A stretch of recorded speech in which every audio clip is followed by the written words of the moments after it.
What If We Othered Your Child and You? By Nina Miriam. What if we othered your child and you? What if we surrounded you in a sea of blackness and, in an attempt to get to know you, peppered you with a barrage of questions and statements that only served to undercut your value in our eyes? If you fail our surprise battery of quizzes and challenges to test your knowledge, your worth, your view on issues deemed insignificant by you? What if we told you you're the first white-skinned Caucasian we knew and asked to run our hands through your straight hair of red hue, without regard for how our actions feel like an assault to you, on your mind, your body, and Lord help me, your spirit too? Our words leave your young ones off balance, feeling out of place, even in what used to feel like the safest space.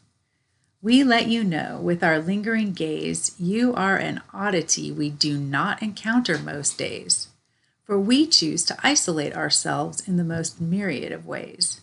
What we read, watch, see, and play is a reflection of us, our experiences, our tastes that only serve to exclude or erase your being, your existence. Would you persist in these dark spaces?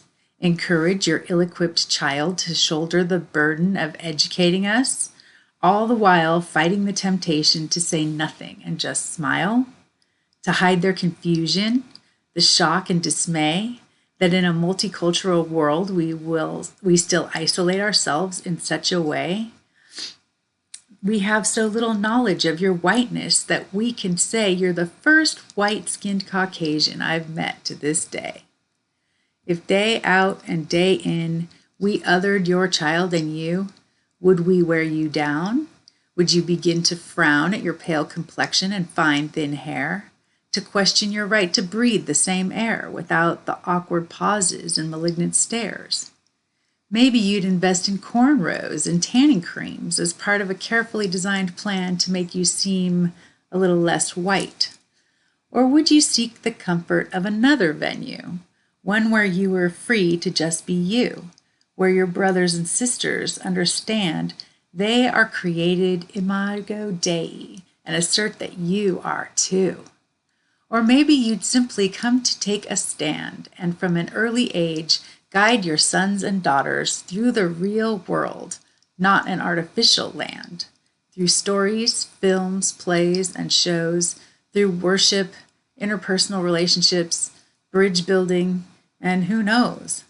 I'm confident they would come to see the world is full of people like them and me, that we're all a part of God's intricately woven tapestry, stitched together with an abundance of love, grace, compassion, and empathy. You'd continue to shield them from the not-so-well-intentioned few and surround them with curious but loving people who do learn to celebrate differences rather than eschew.